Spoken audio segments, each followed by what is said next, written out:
Yo, I was on Warhammer Weekly. We talked about BCR. We fixed the whole game, and we fixed BCR for the most part.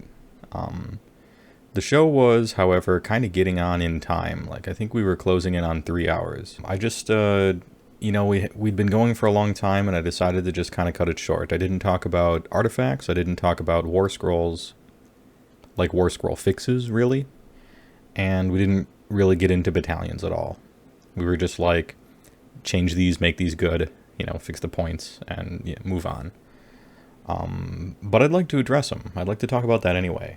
And so, it might have been too much or too long, for a big show like Warhammer Weekly. But for mine, people should be kind of used to going on and on about stuff on this show. Also, I tweeted about a Battleforce Box that I think would be really cool for two armies that also need an update, much like FEC and Skaven, and ones that thematically really fit together very nicely, and that's Fyreslayers versus BCR.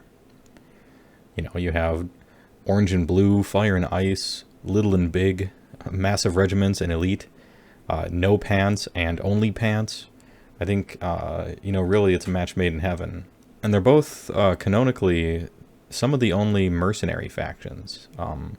Fyreslayers will work for anyone for Urgold, even Chaos. And Beastclaw Raiders get hired all the time as mercenaries. And they usually don't double-cross the person and eat them afterwards as well. They end up being pretty good soldiers, because they'll work for gold, they'll work for money, they'll work for food. Especially if the person hiring them doesn't care about collateral damage necessarily. So yeah, I think it fits pretty nicely. And me and Mephisto talk about some other possible couplings of old armies that need updates that could fit together in Battleform boxes. And finally, we get to Dispossessed, with some amount of fanfare. They earned their reputation as among probably the bottom 5 armies in the whole game. So, you want lists and stuff, and I can do that. But understand what I'm working with here. So I give a few perspective lists in a spectrum from only dispossessed units all the way up to, full mixed using dispossessed stuff, some of it. And where you get off that train is pretty much let your conscience be your guide on that one. I'm pulling for you guys. But we do what we can, and I think I made some pretty fun lists. So there's that. Also, we talk about a whole mess of stuff because I just kept recording. So enjoy.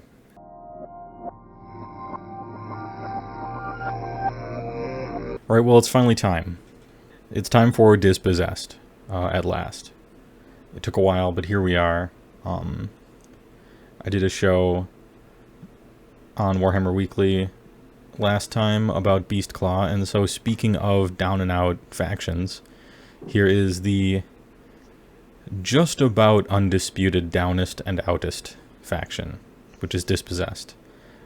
Even lower than BCR. Lower than Beastclaw, lower than Corrodon Overlords, lower than Scourge Privateers, because one person played them and went like 4-1 with them somehow. They have the worst of all worlds, which is no book, and something like a 30% win rate, if that, like just the worst, which is a shame because their models are cool. Then they're like the classic dwarves, right? They are the classic dwarves, yeah, and they survived. Like the classic elves are no more; they're split up in between a myriad of shattered factions, and it seems like new elves are going to be really weird. They're talking like shadow monsters for Malarian's progeny or whatever are going to be like weird. Yeah, and then the other ones like beings of light and reason, like angelic. Yeah, they're gonna be the Spock race. And then like Daughters of Cain, the fact that they're elves is hardly even noticeable. They're basically just naked, frenzied berserkers who are worshipping a blood god. Like whether or not they're elves, they're kind of. The fact that they're elves is like a distant 7th on the things you would visually say about them, or even kind of historically. The first thing I'd say is they're Greek, right? Like that's the first thing I'd go with. Yeah. Now, them being elves is really important to their backstory because that's, Slanesh devoured all the elven souls, so that's that's something, right? And then like Ideneth Deepkin, you know, their elves almost as a pure afterthought, like aesthetically, and like story-wise, pretty much. Like they might as well, you know, the army is really about like, you know, seahorse monsters and eels and guys with the Great Wave of Kanagawa, you know, for cloaks, and giant sea turtles, and you know, all this stuff. The fact that they have pointy ears is just like not even hardly even relevant at all. And so people who just love like classic high elf stuff, they got nothing. Yeah, and the people who love classic dwarves, well, you know, they got Dispossessed. Although they kind of don't, for reasons we'll get to in a moment. And so, okay, what has Dispossessed done to earn the title of like worst faction? Well, let's check out their battle traits, which they were given in GHB, I think 17. And I've wrote some lists because that was the goal, is to give some playable Dispossessed lists. And just looking over the Allegiance abilities, I'll be talking about why we're not playing the Allegiance abilities in Dispossessed. If you want a pure Dispossessed army that plays with Allegiance abilities in Dispossessed, like the most pure faction you can get, you pretty much can't make anything good. I think you go no Battalion in that case. You ally in a Celestin Prime, and really just hope for the best. So, I mean, there's that, but let's get to it. So, battle traits: stubborn to the end. If you roll a 1, 2, or 3, natural, when taking a battle shock test, you just pass. Nothing matters. You just pass it. I like that. Now, that's actually pretty good. It's very dwarfy. Yeah. So, like, that's pretty good. So, why do I say these are terrible? Well, let's keep going. Grudge-bound.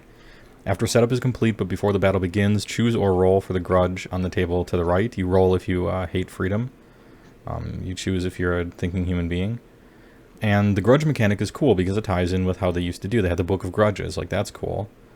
I'll spare you reading through all 6 of the grudges. They're all exactly the same. They do the same thing, which is you can re-roll hit rolls of 1 for friendly Dispossessed units that are attacking something.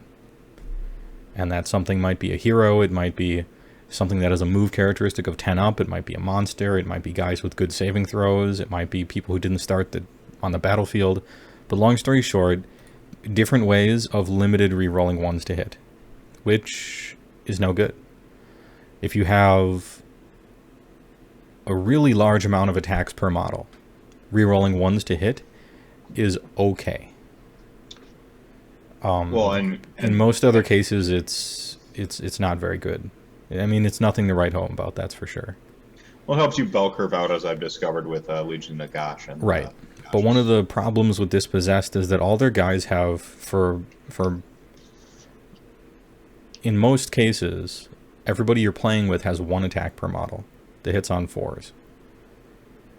And you're just not seeing the volume of attacks necessary to make rerolling 1s to hit that good, especially when it's like only against a hero or only against a monster or whatever. So the grudges are a gigantic missed opportunity to make something interesting. They have the first half of it, sort of like KO, where the first half of their idea for the battle trait is brilliant. Well, they got good premise. Writing your own constitution and putting footnotes in and stuff like that's so awesome. And then the bonuses you get are just bad. So they drop the ball.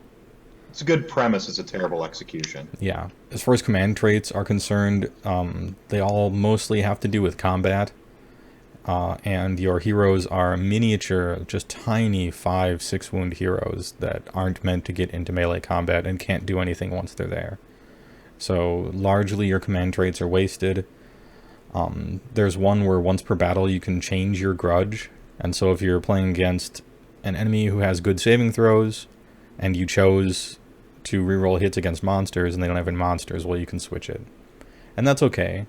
But I'm having flashbacks of BCR where you're taking an underwhelming command trait to become less random with your underwhelming buff. And so you're just kind of throwing good money after bad, but there's no other choice, so you got to do it. Siege Master is kind of okay sometimes, but that's pretty much it. And as far as your artifacts are concerned, you actually have an artifact that gets so close to fixing one of your problems that it's actually annoying. Like, the dwarves would be upset. Whoever wrote Ancestral Pickaxe, their name is going in the grudge book because they, like, taunted you with something good and then they wrote it in a way that really falls flat. Ancestral Pickaxe is one of your artifacts. Once per battle at the start of your movement phase, you can remove the bearer and up to one other friendly dispossessed unit within 3 inches from the battlefield. Oh, cool, this sounds like a teleport. Like, I'm getting excited because all the guys have move 4. Set them up again at the end of your next movement phase. So not this current movement phase, but your next movement phase, anywhere on the battlefield. Wholly within 6 of each other and more than 9 away from enemy models. So, why does this suck? Well, it's the slowest, most delayed teleport ever for an army that really, really just wanted a normal teleport. Like, Sylvaneth are just laughing. They're just laughing at this. Same with Seraphon. I mean, take an army that's just better than Dispossessed on its face. Comparing warscrolls that are old and kind of clunky, which Seraphons are. Seraphon's better than Dispossessed, and then they can teleport 2 units a turn for free, and Dispossessed have this Ancestral Pickaxe. Ooh. So, alright, beginning of your movement phase, you remove 500 points from the table, and then it's your opponent's turn, and then you roll for priority, and it might be your opponent's turn again, and then it's your turn again, and then finally you can land them. And you land them at the end of the movement phase, so it's not like they're getting any prayers or, command abilities or anything like that. So it's the most delayed. It's like you're giving your opponent in real time at the table, perhaps 45 minutes to plan if he gets a double for what's going to happen when they land. And so, if it was a teleport that happened right away, like, there are actual combos in here that aren't even bad, but the massive delay makes it bad, and Pickaxe is the only reason why you would ever want to really choose the Dispossessed faction. And it's flawed enough that you probably don't. Well, it also undermines one of the great advantages of teleports, which is board control. Like, you're seeing board control for an entire turn. With, if it's your, kill a unit, you've just taken your kill a unit off the table. If it's your, big... They kind of got banished, Yeah. And especially when, sometimes games are over on turn 3. Like, it could be that you exile them on turn 2, and then they just, don't land and the game's over, already. That's the real litmus test for how you know something is bad, is if your opponent would actually want to do it to you. Would actually do it, yeah. And I'm just like, would I want would I want an artifact in my army that could remove my opponent's best unit for an entire turn? But the downside is they have to be outside of 9 inches. And I just feel like, yeah. Yeah, the downside is they get to normal deep strike afterwards. Yeah. Yeah, I'd do that. Yeah, I'd take that artifact. I'd do that, yeah. Oh, those guys are on the objective? Yeah, gone. Cool. I'll score points for a battle round and a half sometimes. Mm-hmm. So, long story short, what does Dispossessed faction have? A heavily flawed teleport. And rerolling 1s, 2s, and 3s auto pass Battle Shock. Alright, well... I do like that. What does Mixed Order have? A command trait called Inspiring that doesn't have to be activated, doesn't cost a command ability. And units within 6 inches of you don't have to take Battle Shock at all. So that's pretty close. Mm-hmm. And then you have all of Order to choose from after that. And the nail in the coffin is a often forgot about battalion in the old Grand Alliance Order book. And this battalion still has points, it's still playable. It's called the Grudge-Bound Warthrong.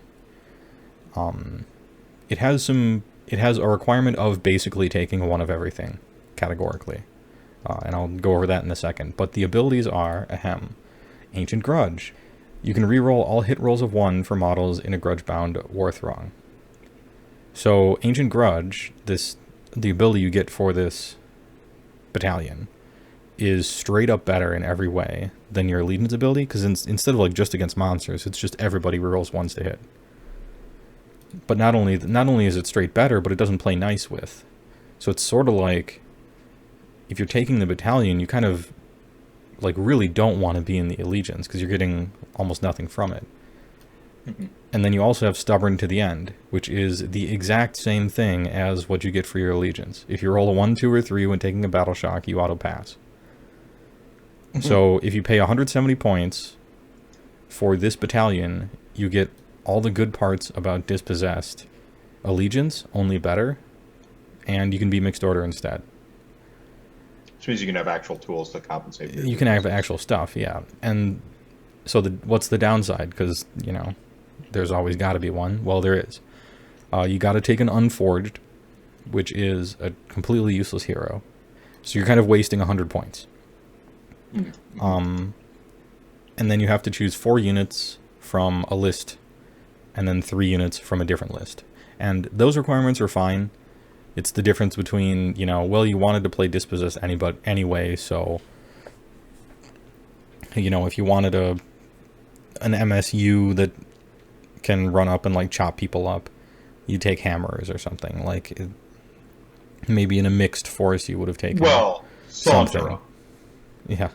Yeah, run is a harsh word. Run is a strong word. Yeah. For so dwarves. The battalion, all told, you're straight up wasting 100 points on a hero who's actually useless. And then the battalion itself costs 170, so you're playing 270 down. Which is a lot, but not a crazy amount. It's basically your tax for playing the faction you really want to play, even though it's not very good. And it's like you're getting more return for paying that than you are just going Dispossessed faction in your Dispossessed army, that's for sure. And so we do it. Now, the other good thing about playing in mixed order is that we get to use Firestorm. And probably nobody noticed this, or very few people probably noticed this, but Firestorm received an FAQ at the last FAQ.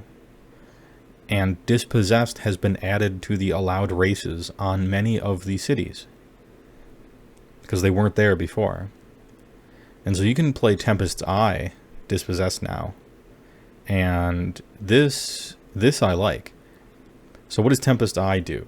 So Tempest Eye is it's the city where you got Stormcast Free Peoples, Caradron Overlords, Swifthawk Agents, and Eldritch Council. They're big purple mage towers in the clouds amongst the mountains. Oh, so basically they're like a city in one of my D&D campaigns. Yeah, pretty much. And they do regular trade with KO. Like, they're awesome, actually. They're cool. And like all the great cities, the Dispossessed built them with their hands. So I think it's nice that they finally allowed them to be part of the city, you know, officially by the rules. So what does it do? Alert and Forewarned. You can add 2 inches to the move characteristic of all units in a Tempest Eye army in the first battle round. Look at that. Every dwarf in your army is an elf now. They have move 6. That's like exactly what we wanted. What else does it do? Add 4 inches to the move characteristic instead if the unit can fly. Welp, we can't fly, but we want to take flyers, so okay. In addition, add 1 to the save rolls of units from a Tempest Eye in the first battle round. Oh, so in the first battle round, your whole army is on, like, 4-ups rerolling all fails. And your elite guys are on 3-ups ignoring all fails, immune to Rend 1. Like, your army is quite durable on exactly turn 1. Your army is very durable and not as slow as possible. Like, their speed is okay at 6 inches. Mm-hmm. And so what this becomes is turn 1, you just like run everyone up, just straight get your 6 rolls out of the way and go halfway up the table. And your opponent plows into you, your saves are better, live, and then the game begins, and you know, you're not too far away from everything, so maybe it kind of made up for it. So I like Tempest Eye, and we're going with Tempest Eye for a few of these, including the first one. I've organized these from most Dispossessed to most lenient on Dispossessed requirements, and it's a spectrum. So at some point, everybody who likes Dispossessed is going to get off this ride, and that's just on you. Like, it depends on how strict your moral compass is when it comes to playing your dudes, right? Some people probably think that it's not okay to use allies because, like, you play Dispossessed, you want to play Dispossessed, you don't want to play Stormcast or whatever, and I get that. So the first one has no allies whatsoever. And we're just straight up dwarfs. You're still on order, though. We're still on order, and we're still on Tempest Eye. For an entire reasons why you've yeah, and we're on the grudge-bound Warthrong. And so we got everything in here is required except the extra Rune Lord for the battalion anyway. Like every single thing in here satisfies a battalion requirement in some way, and then I put one extra Rune Lord in because you really want more than one of those guys because they're decent, and I'll go over what they do. What it means is that the armies 2-drop. That's good. So a 2-drop army that on the first turn gets +2 movement and +1 saves. That's pretty good. Mm-hmm. So let's talk about the Unforged. He sucks. But in what ways does he suck? Can we do anything at all interesting with him? Okay. Probably not, but here's what he is. So he's got 6 attacks. 3s and 3s, rend 1, damage 1. Mm-hmm. You do double damage against Chaos. So, damage 2. I would say, against Chaos specifically, the Unforged is kind of good at a job you don't want, which is slow foot-slogging Hero Hunter. Mm-hmm. But, that being said, it's Chaos units, not Chaos heroes. Ah, haha, here we go. So he's actually kind of okay against, like, normal Chaos units. He's sitting there chugging away at... We've made him a legendary fighter, so he gets 7 attacks. So he has 7 attacks, 3s and 3s, rolling 1s to hit. And doing 2 damage, rend 1, that's okay. Epic Death Blow, if he dies, you roll a die, and on a 4-up, you do a D3 mortal wounds to the enemy unit that killed him.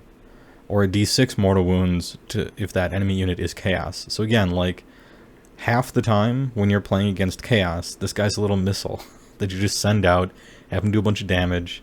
When he dies, he does a D6 mortal wounds to whatever. Maybe it's on a 4-up, but we got an extra artifact, and none of your guys do particularly well with artifacts. So we've given him the Sword of Judgment, which means he's a guy your opponent really wants to ignore because he's useless.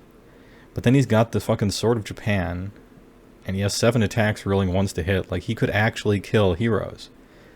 And so they're going to have to waste time and energy thinking about possibly trying to kill him, which we want. Oh yeah, he's got a 6-up save and 4-inch move. He's not going anywhere fast, and he's...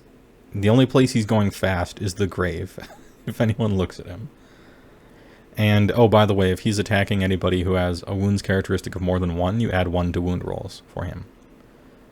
So really, like, if he actually manages to saunter up to a hero, he's got 7 attacks, hitting on 3s, rolling 1s, and wounding on 2s, plus the Sword of Judgment. Alright, and for our second artifact, I put Miasmatic Blade on a Warden King, because Warden King has a command ability that's alright, and so we don't want him to get sniped, so I'll give him a further -1 to hit, because that's what it does, -1 to hit them in melee and ranged.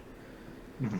Warden King's command ability is you choose a unit and you choose an enemy unit, and people get +1 wound rolls against that unit. I think the range is like 16 inches. It's pretty decent. And yes, it stacks. And most of your wound rolls are 3s, so if you... I mean, it stacks, but kind of who cares because you're wounding on 2s anyway with everything. Just means you can target more than 1 unit in a turn and get the benefits for that, which is pretty nice. On that turn 1, you just when you're slogging it up. And you have 2 Rune Lords. Rune Lords are cool. They have a +2 unbind, which is sick. And they can pray for one of 2 things, both of which work on a 2-up. And you don't, like, suffer mortal wounds for a 1 or anything. You choose a Dispossessed unit within 16 inches, and they either get a 6-up shrug until your next hero phase, or they add 1 to the rend characteristic of their weapons. Both of these are good. Yeah. Now, they can only benefit from each of these choices once. You can't stack rend. You used to be able to. It was fun. GW decided fun detected. must delete, and so they did, and I was sad. Well, you used to run them in your mixed order, didn't you? I did, yeah, and I was going to play with 2 Rune Lords to get fucking rend 3 axes on a cloud of a whole bunch of Longbeards, but they said no, and so I didn't end up building the second one. But yeah, you got 2 Unbinders of +2, and they have buffs to throw out, and everybody's got rend 1, pretty much in the whole army. So one Rune Lord gives rend 2, other one gives a 6-up shrug to your battle line. It's pretty good. As far as your units are concerned, yeah, as far as durable battle line that qualifies for the battalion, you have 2 different ranged units and 2 different melee units. The 2 different melee anvil battle line are warriors and Longbeards, and so it's kind of a choice between the 2. Warriors have a 5-up save, rerolling fails if they don't charge and don't run, which is a damn shame considering how slow they are. And Longbeards have a better save. It's a 4-up, rerolling all fails. They also can't reroll that if they run or charge. And warriors are 80 points for 10, and Longbeards are 100 points for 10. So they're pretty close, and you would think that warriors are better, or they're pretty close, and you would think the Longbeards are better because they have a few other random buffs, like they have a miniature version of Warden King's bonus that lets you reroll ones to wound, and some battle shock stuff. But as it happens, the warriors, just the extra bodies you end up getting is, in the long run, ends up being better, durability wise, and much better against mortal wounds. So we go with warriors. Plus you get 40 warriors for 280, which is just very aggressively costed. They're pretty much skeletons. You take that back. Well, you get 40 for 280, which is about where the and they have 4-inch move, so that's where the comparisons stop. They're totally skeletons there. That's where the comparisons stop, however, because they don't get 3 attacks a model. They get 1. Don't they have rend though? Which sucks, but they're on 25s, and they have double-handed Duardin axes plus shields, so they're on 5-ups. Sometimes rerolling, depending. They hit on 4s and 3s, rend 1, damage 1. Yeah. Have a Rune Lord, rend 2, that's cool. But again, they don't have a lot of attacks per model, so you really want to pile in as many as you can. What else do they have? They all have Runic Iron, which gives them a 5-up spell ignore. Just period. That's awesome. Which is awesome. So you play with 70 wounds worth of 5-up rerolling, inaccurate rend attacks that have a 5-up spell ignore. Cool. And then 30 Quarrelers as the 4th like battle line choice, who also have the Runic Iron, so they also have the 5-up spell ignore. So what happens, like, Dispossessed are sort of pretty good against wizards. They have 1 million guys, so they're resistant to mortal wounds. They have a 5-up spell ignore on most of their guys, and they have 2 heroes that have a +2 unbind. You know, the whole, like, dwarven anti-magic thing kind of checks out. Now, Quarrelers are the battle line version of the ranged troops. They have a 20-inch range shot, 1 per model. 4s and 4s, no rend, 1 damage. Or rend 1 with a Rune Lord. They have bucklers. And so, yes, these guys are on a 5-up save, and if they haven't run or charged, they too can reroll failed saves. Cool. Not bad for 30 guys at 360. And they get 2 shots per model, as long as there's 20 or more guys and there's no enemies within 3. So if they're not in combat, you have 60 shots at 4s and 4s, rend 0, 1 damage. And you park these guys behind your warriors and just shoot. Means you're kind of getting extra warriors in a way. And all these guys can benefit from the Rune Lord buff, so that's nice. So rounding it out, we need 3 units of elite troops to qualify for the battalion, which is 3 units of 10 hammerers, just as MSU, 10 dudes with 10 attacks each, 3s and 3s, rend 1, damage 1. And here's the guys with more than 1 attack per model. These are their Bestigors, their weaker Bestigors. Yeah, these are kind of like your Bestigors or your 10 Namarti Thralls or whatever would have you. Right, whatever your MSU. And they're on 25 mils, even though they only have a 1-inch reach. They're all getting in, so it's pretty much just 20 attacks. 20 attacks, 3s and 3s, rend 1 or 2, 1 damage. They got a 4-up armor save instead of a 5. Not bad. And they have King's Guard, so if they're within 16 inches of a Dispossessed hero, they do not need to make Battle Shock tests. That's actually pretty solid. Yeah, which is nice. For your MSU. It means like 1 or 2 of them stick around when they should have been wiped out and like just annoy somebody for an extra turn. Mm-hmm. Yeah, so this is your standard Dispossessed force. On turn 1, you're feeling pretty good because you're moving like elves, you got better saves on everybody.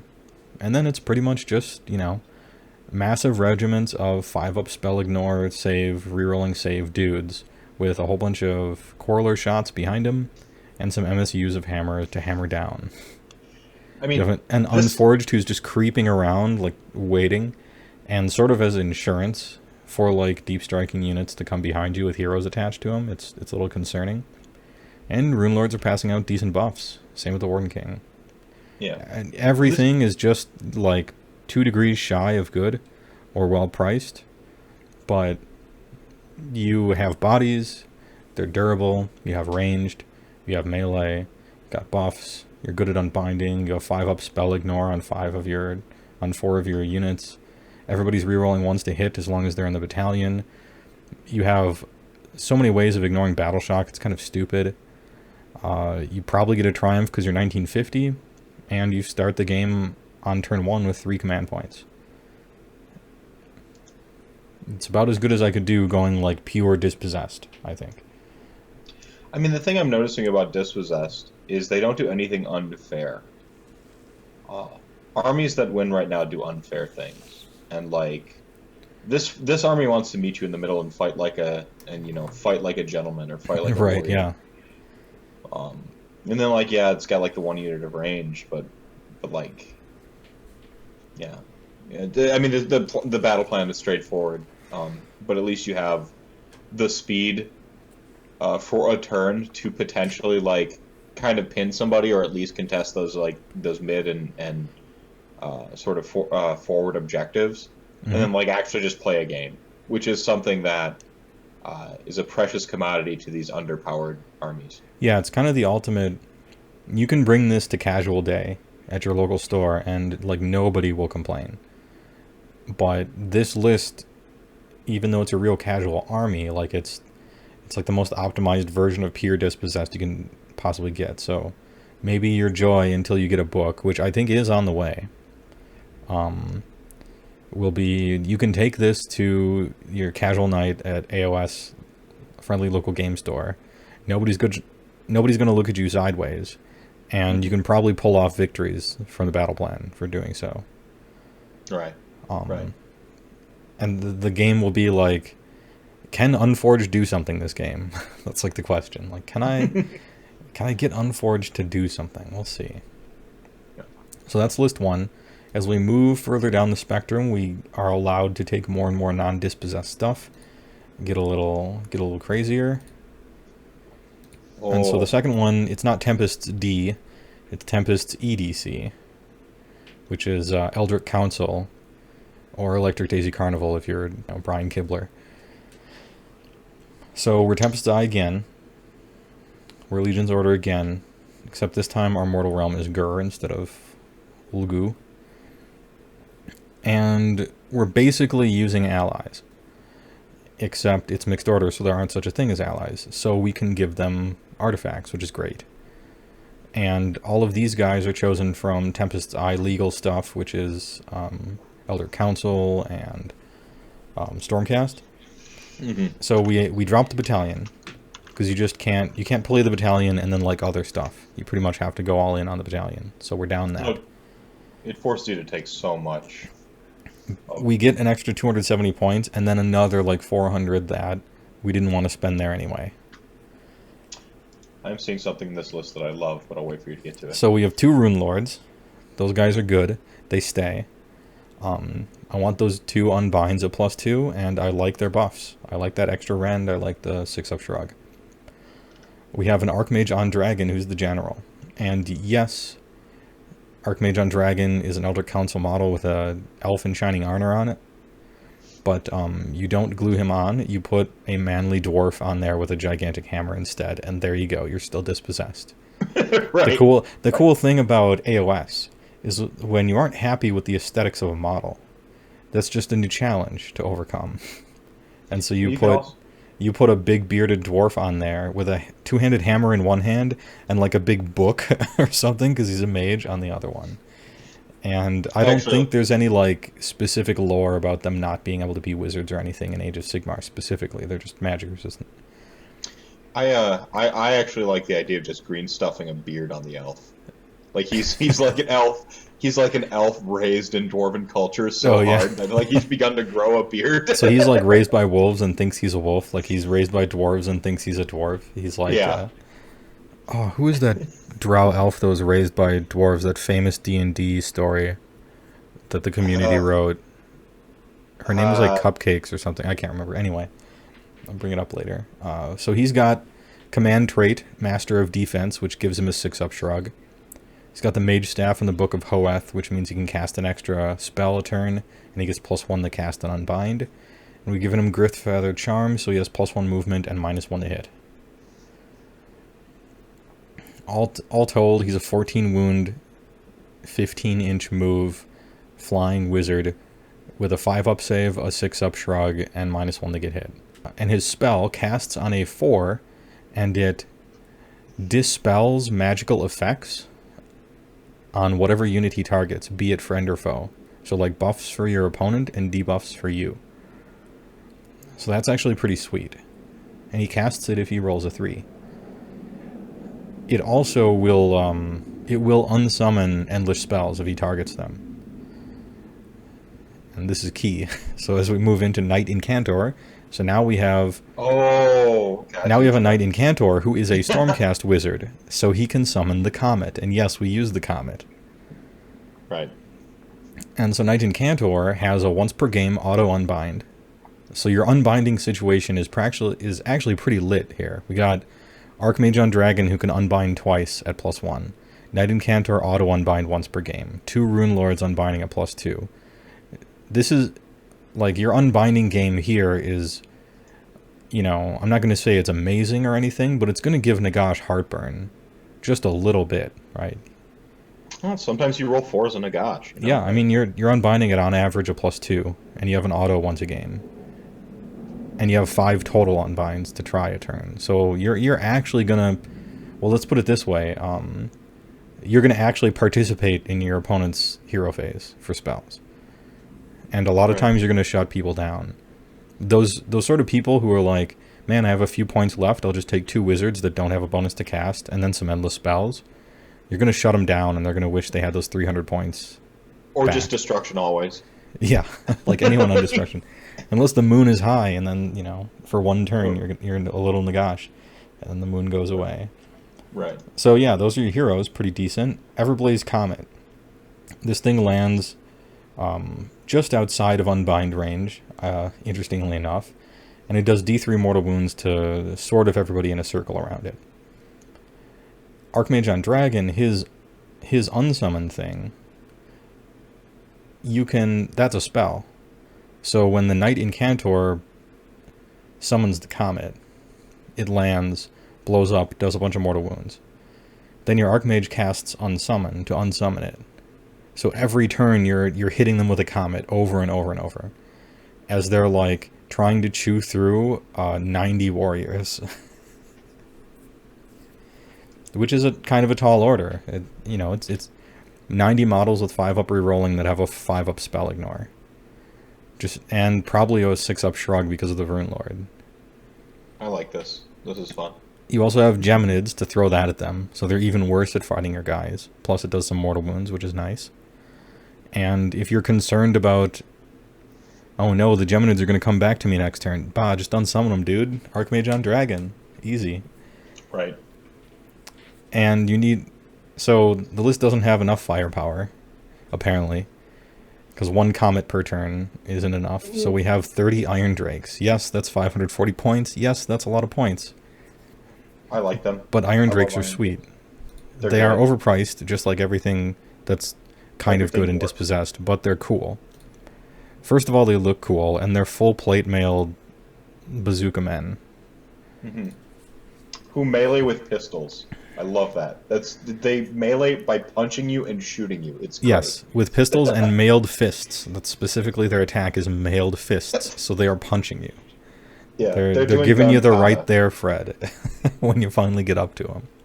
Right. They have Drake guns, which is 16-inch range, 1 attacks per model, 3s and 3s, rend 1, damage 1. If they haven't moved, it is 60 attacks instead of 30. They have a 4-up armor save. They have forge-proven Gromrel armor, so they ignore rend 1. And they have a once-per-game Cinderblast bomb. It's like a short-range D3 mortal wounds. Who cares?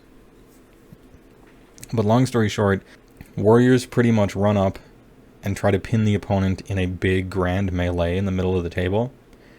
And Iron Drakes just sit blazing away. Like 60 shots.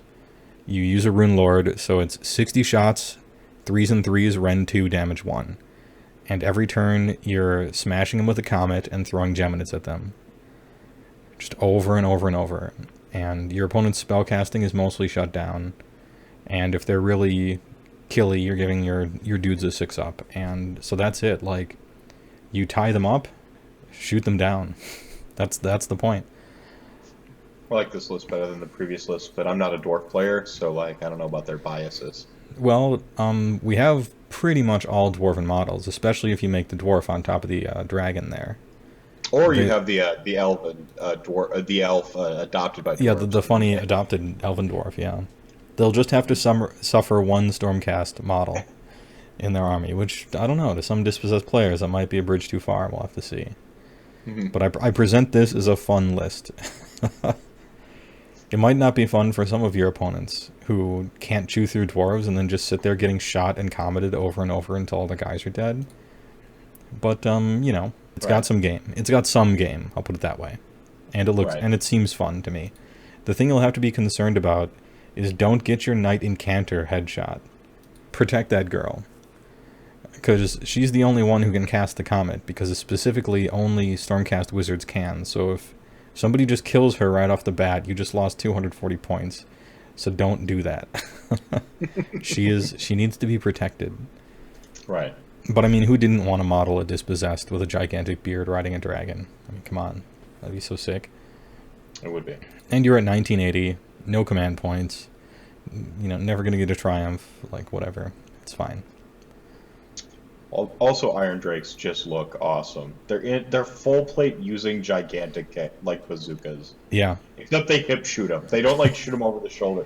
They're just awesome. This is and then they mailed fist you. They're not great in melee, admittedly, but if they got through your 90 warriors, I guess they deserve to kill your Iron Drakes. So there's that. Right. And yes, this is Tempest's Eye as well. So all these guys are move 6. Your Archmage on Dragon is move 19, turn 1. Because he fly, so that's +4, plus Griff Feather is 1, plus 14 natural. So yes, your Archmage on Dragon can 19-inch turn 1. Flying if you want. Yeah, to just appear on 3 places of power.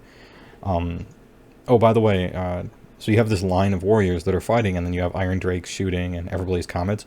Well, the Archmage on Dragon's actually breathing fire over them. He does a decent amount of mortal wounds with his Dragon Breath, if you roll well. And it's not a shooting attack, so you can run and breathe. Stay tuned for the next update, but currently it is not a ranged attack, not a missile weapon. Moving along the spectrum into more and more mixed territory, we have, let's say you're not just a Dispossessed lover, you actually just want to reunite the clans. You want dwarves. Well, I got the list for you. It's the 3 kingdoms. The dwarves, you know, the dwarves are back. Back together again. And so it's basically 3 power pairs. It's the best thing that all the dwarves can do. So you have 40 warriors with a Rune Lord. You have 40 Arcanaut Company with their 12 light skyhooks and an Aether Chemist, which makes for 24 light skyhook attacks, which will kill anything. Yes, even the Fleshgear Court dragons, they will die to 1 round of that. They blow up Nagash too, I can say from... Yes, If they get within range of Nagash, 24 light skyhook attacks hitting on 3s and 3s, Ren 2 damage D3. Yeah, this is why I'm not... He's going to get there. Yeah, they cool. And, well, you wanted movement, so we got a Rune Smiter deep striking 30 Volkite Berserkers with War Picks and Sling Shields. To just appear them anywhere, turn 1. Rounding out the list, we have 2 units of MSU Hammers to kind of go around and be the cleanup, you know. Take care of the 5 Liberators left on some objective or whatever, do that kind of thing. And, oh man, we have a few points left over, and we're Allegiance Order. Oh, it's Tenebral Shard with the Sword of Japan. This is why I just wanted to laugh. Notably, you gotta get one elf in there. So technically he's not a dwarf, but again, you could model him as a dwarf with the Hammer of Japan instead. Right. This puts the fear in your opponent. Every turn, you roll a d6, and on a 4-up, one of their heroes is just dead. That's value. And so there it is. Yeah, your 3 power pairs, you're a random assassin, and you got some MSU hammers. You have a teleport, you have ranged stuff, you have anvil warriors. Just kind of do all the things. You have an extra command point because you're at 1940, and you're going to get the Triumph at 1940 probably. And you're going to steal it from people who thought they were going to get it at 1950. Which will be pretty useful.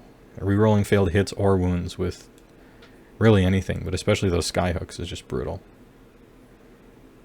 And your Aether Chemist is the general to give him Inspiring so that he can stand in the middle of the Arcanaut Company and give them Battle Shock immune at all times.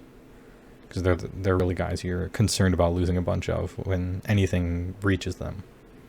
Yeah, these guys just want to like set up like Rambo in the remake when he's old and stuff. And he just like has that like 50 cal or whatever. Just they just want to do that. Yep. And at the end of the spectrum, we've gone into the full silly, but buckle up. Greywater Fastness is where this is from, so we are Greywater Blastness. Greywater Fastness is a Season of War Firestorm city, known for its many cannons. And Ironwalled Arsenal, Free People, Stormcast, Collegiate Arcane Wanderers, and Dispossessed can be a part of this. So they have the ability Punishing Bombardment. In your hero phase, roll a dice for each war machine in your army. On a roll of 6, you may immediately shoot that, as if it were the shooting phase. Oh look, 4 Hellstorm rocket batteries. These are war machines. They have a 36-inch range that do not need line of sight. And because the Lord Ordinator are hitting on 3s, Ren 2 damage d6, and it's 3 shots per model. Plus, rolling 4d6 in your hero phase, and every 6 is an extra 3 shots. Then you have triple Rune Lord and triple 40 Warriors, keeping your enemies from your guns. And really, Lord Ordinator is your commander. He's got Master of Defense for a 6-up and a Spell Mirror for a 5-up Spell Ignore. To keep people from messing with your guns. Because really, you want your opponent to deal with 120 Dwarven Warriors while you just shoot everything in range. And if your opponent has Citadel Woods or Wildwoods or, prismatic walls or those crazy goblins that are swinging the fumes around so that blocks line of sight. No blocking line of sight. Don't need it. And you're at the full 2000. Talk about a one-trick pony. But if you like cannons, and if you're a Dispossessed fan, you probably do, and are sad that Ironwalled Arsenal is no longer part of you, which I am too. It doesn't make any sense. This is the game where you sit back and you blaze away and participate in gigantic pointless combats until your opponent's useful units are all killed. Time to scoop up some points. Might I suggest for Hellstorm rocket batteries, having Dwarven models man them? I don't have another list, but one thing I think is that the Celston Prime makes a very good ally or supplement to a Dispossessed force. And if you're just taking these lists as recommendations here and there. I would really add this to your maybe pile for, I just want to add some unit that like really does what I want. I would highly vote for the Selston Prime. Well, he teleports and blows somebody up. This is what you need. Yeah, he deep strikes after waiting and really does blow somebody up. And he has the ranged mortal wound things with the scepter as well. He does what you want. I'd consider playing him in something like the second list, like Tempest's EDC, where instead of going Archmage on Dragon and doing the Everblaze Comet thing, you go for Selston Prime, and then, spend an extra 220 points on just whatever. I think he fits in that kind of slot there. I think Tenebrial Shard fits nice. Well, the very important thing, you can't do Tenebrial Shard and Tempest Eye at the same time. Right. Because he's from faction Aelf, of which there are 2 models in, which is Tenebrial Shard and Mistweaver Sai, which were people we all thought were going to be in IDK, because their aesthetics fit perfectly. But I guess not. Right. So now they're just kind of a hanger-on faction. It's okay, man. High Elves are getting their book too, just like Dispossessed down the line. Yeah. Mm-hmm. Eventually. So there you go, 4 fun Dispossessed lists. Obviously, the second one is probably the best balance between fitting the theme, still doing something useful, and having good units. Especially if you put a dwarf on that dragon. But if you don't want to do the cheeky combo, a Selston Prime is a fine replacement.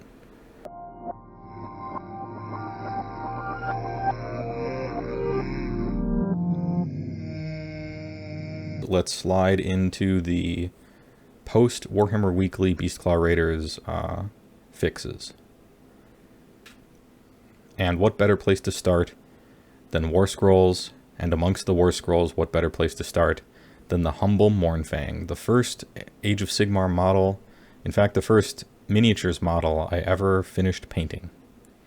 And these guys come in the start collecting box along with a behemoth of some sort. You get 4 of these in a behemoth for actually a pretty decent discount. And so I think they shouldn't be trash. So let's plow ahead. Now, all-arounder units tend not to be very good in Age of Sigmar, because really what you want to do is specialize, because things are supposed to have jobs, pretty much. And it is better to have dedicated specialists amongst your, let's say, 4 units, than 4 all-arounders that are just kind of lose to other opposed specialists in any sort of interaction. But I think the intent here is that Mournfang are supposed to be little Stonehorns in pretty much all the ways. So Stonehorns have 6 attacks, 4s and 3s, Rend 2, damage 3. Mournfang packs have Gargant Hackers, 2 attacks, 4s and 3s, Rend 1, damage 3. You have half the wounds of a Stonehorn per model. You have the same save. You have Mournfang Charge, which is like Stonehorn Charge, only worse. Instead of run and charge, they do 3d6 drop the lowest to charge. And their mount attacks are decent. I see... It seems to me that Mournfangs are kind of designed to be little tiny worse Stonehorns. And so we could roll with that. Mournfang could be the Storm Fiends of Beastclaw Raiders, except pumped up enough to actually be worth it. Now, necessarily in an army as elite as Beastclaw, I don't think Mournfang should be hammers. I don't think you can afford to just have kind of glass hammers running around when you have so few models. So I think everything really does just have to be pretty tanky. My proposed changes for the Mournfang pack War Scroll are to really lean into this idea. As extremely elite models, we can do some things, we can just do some house cleaning on this War Scroll to condense some of the stuff they're working on. And to fit with the kit and the stuff you get in it, we can change Iron Fists to be Iron Fists and spiked armor. And so every Mournfang model just has this. You don't have to choose between Culling Clubs or Gargant Hackers any longer. It would just be better if the unit was simpler and more condensed. They have Iron Fists they have Iron Fists and spiked armor. So the ones that don't have Iron Fists still have spiky armor, and so it's pretty much just the theme of when you attack them, On natural 6s to save, they reflect a mortal wound back. Gargan Hackers should be 2 attacks, reach 2, 3s and 3s, rend 1, damage 3. And Culling Clubs or Prey Hackers are something that you also have default on the War Scroll, except it's called Punches and Kicks. And you get 3 of them, it's 4s and 3s, rend 0, damage 2. So it's the same profile, but it's just called Punches and Kicks. And so now however your Mournfang unit is currently outfitted, it just kind of gets everything. This gives them more attacks per model, it allows them to do some damage, and we're going to increase their durability to 8 wounds. So the Mournfang have 4 wounds and the Rider has 4 wounds. Each time a Mournfang pack unit makes a charge move, select an enemy unit within 1 inch, and that enemy unit takes D3 mortal wounds. So it's automatic. It doesn't care about the size of the Mournfang unit, so you can't like use eel tricks to kind of cheese it. But it's not random. It's just half of a Stonehorn. You do D3 mortal wounds on the charge. This allows for some, bigger units are good and they're going to be absorbing buffs that we'll have, but MSUs mean more D3 mortal wounds on the charge, so it gives you, kind of options to play with there. As far as the Banner Bearer, +2 bravery for them, -2 bravery for enemy units within 6 of any rating banner. So they're scary. There's going to be a little bit of a bravery theme in this army, because you have to have tools to be a horde breaker if you're going to be this elite. And so one of the things we do is have extra good banners. And the Hornblower is going to stay the same. 3d6 drop the lowest to charge. The leader of the unit is a Skalg. He's going to have an extra attack with the Gargan Hacker, and his Ironlock pistol is going to have a D3 shots. These changes combined probably make the Mournfang worth the 160 they currently cost, and a theme of my War Scroll changes and points changes in the Beastclaw army is that, at least in an army that's supposed to be scary, an army that is supposed to be this elite, it's better for the War Scroll to be really good and expensive than poorly written and the price just keeps dropping because it's just not worth it. I'd rather pay 360 for Stonehorns if I got 360 worth of quality out of them. And, similarly for Mournfang packs. And just generally upping the wounds count of the guys in this army. Their wounds are just really low. Just because they're elite, model-wise, doesn't mean they should have fewer wounds on average as an army than other armies. The goal here is to have... If the average army has 120, 130, 150 wounds, some of them are as high as 200, Beastclaw should kind of reflect that. And so you don't have a lot of guys, but you have a similar amount of wounds to other armies. Maybe not a similar amount of wounds to like Pestilence or something like that, but still. This would give Mournfang 16 wounds for 160 points. And they do decent damage now. The banner's really good. They still can't run and charge, so they're not like crazy fast. You're going to have to unlock that with, like, say, the Yorlbad Battalion. But they're just worth 160 now, with all their different things they can do. Keep in mind they're also benefiting from large and in charge, so they count as 16 models for 160 points. Now, Icefall Yetis, our next War Scroll, do not benefit from large and in charge because it's only Beastclaw Raider Ogre keywords. We don't want people spamming Frost Sabers and Icefall Yetis and just having a preposterous amount of guys around an objective. Because otherwise Icefall Yetis are just going to still be probably better than Mournfang because they're cheaper and you can spam them. And so we want a little bit of a choice. So the Icefall Yetis are one of the ones who are going to stay inaccurate. If you notice Mournfang, at least the Riders are hitting on 3s with their good weapons. The Icefall Yetis are going to stay at 4s. And they're going to go to 4 attacks a model. Their Aura of Frost is going to apply to ranged as well as melee for the -1 to hit, but they still have a 6-up save, so they melt. They melt to rend.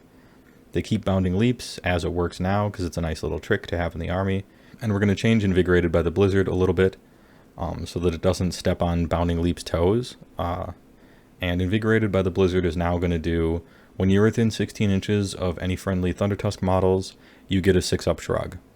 So there you go. So I think this is a fair comparison. We keep them at 120, and now I think there's a meaningful choice between Mournfang and Yetis. So Frost Sabers, we're assuming they'll come out in a plastic kit. We're going to make, and the kit will have 5. So instead of 2 for 40, we're going to go 5 for 80. So you get 1 extra cat.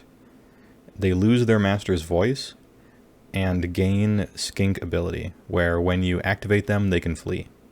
And now they're the extremely annoying cheap Harrier battle line unit that you always wanted. Also, of course, they do not benefit from large and in charge as well, because even though they're saber-tooth tigers, they're not ogres. So I think this fixes Frost Sabers right up, to be honest. And it still gives you something to spend the last 100 odd points on in this army. So, new Icebrow Hunter, he has the Priest keyword, still has 7 wounds, but he has a 4-up save. He loses his missile weapons. Melee weapons are Hunter's Culling Club, which is 1-inch range, 4 attacks, 3s and 3s, rend 1, damage 2, and 3 punches and kicks. 3s and 3s, no rend, 2 damage. By the way, all punches and kicks attacks are 2 damage.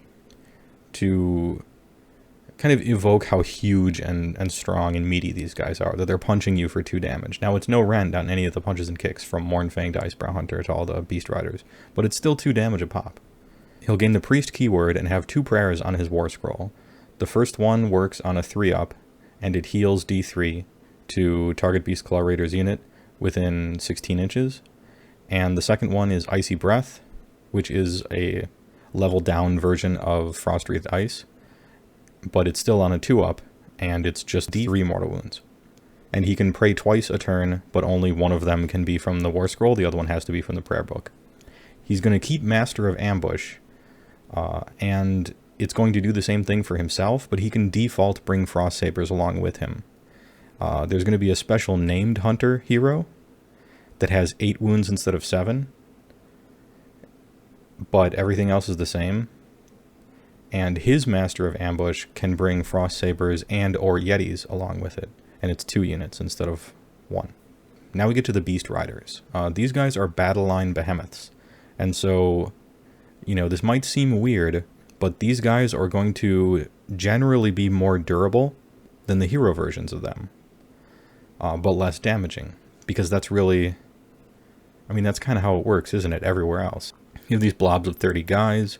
They don't do too much damage, but they can take 30 wounds before they die, and often your battle line has a 4-up save. Sometimes you're rolling 1s, sometimes you're rolling all if you're Sequitors. And so, Stonehorn Beast Riders, they have 2 ogres on top, instead of 1. And so, if a Stonehorn has 8 wounds himself, plus 4 for the leader on top, which seems to be how it works, because they all have 12 wounds, then Stonehorn Beast Riders should have 16 wounds. And Thundertusk Beast Riders should also have 16 wounds. We're going to make their saves 3-up as well.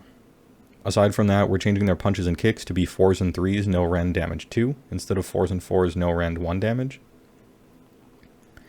And the Stonehorn's Crushing Hooves are going to be 4 attacks base, not D6, and the damage is going to be 2, instead of D3.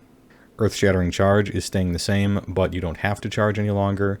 Stone Skeleton is a 6-up shrug, 4-up if you're a Beastclaw Raiders keyword, and the Blood Vulture stays the same. Chain Trap and Harpoon Launcher get 2 attacks each and have rend 1. Aside from that, everything seems pretty good. The Thundertusk Beast Rider version, 16 wounds, 3-up save. Blast of Frost Wreathed Ice work the same. Numbing Chill, again, just like the Yetis, is going to be combat phase and shooting phase. Blood Vulture remains the same. Chain Trap and Harpoon Launcher are treated similarly to the Stonehorn Beast Riders, so 2 attacks each, rend 1 each. And Thundertusk's Crushing Blows are going to be 2 damage instead of D3. And then they're going to gain Massive Tusk attacks, which will be 2 attacks, 3s and 2s, rend 1, damage 3. Everything else stays the same, except Frost Wreathed Ice doesn't chart. It stays at 6 damage, it charts down in range. So every time wounds suffered on the table goes by, the range decreases by 3 inches. As far as Huskard on Stonehorn, he's at 12 wounds because there's only 1 ogre on top. 3-up save instead of a 4-up. Stone Skeleton works how I said before. Shattering Charge, same as before. Line Breakers is now 12 inches because of Mournfang's gigantic bases, helping him out a little bit. Blood Vulture stays the same. Chain Trap and Harpoon Launcher work in a similar manner to the Beast Riders version. Punches and kicks, similar. And Stonehorn's Crushing Hooves is 6 attacks, 3s and 2s, rend 1, damage 2. After that, every Huskard is going to have the priest keyword. And so these guys aren't going to have a prayer on their war scroll, but they can choose one from the prayer book. Huskard on Thundertusk is going to have 12 wounds and a 3-up save. Numbing Chill is going to work the same way that Yetis work. Blood Vulture stays the same. So Huskard on Thundertusk are going to gain the priest keyword, and Blizzard Speaker is changed to a prayer on a 3-up. It's Winter's Endurance. It heals D3. If you roll a 6 on that prayer, it heals a D6. And then they also can choose a prayer from the prayer book, and they can pray twice a turn. So Frostlord on Stonehorn, his wheel is going to stay the same, 13 wounds, 3-up save. Frost Spear's the same, punches and kicks we apply the same change to that we did the other ones. Stonehorns, the horns are unchanged. The Crushing Hooves are 6 attacks, 3s and 2s, rend 1, damage 3. So their hooves are better than the Huskard's version, and the Huskard's version are better than the Beast Riders version. So the Beast Riders are more durable, and the heroes are more damaging. Now, Frost Lords are not priests, like the Huskards are, but they do get a command ability.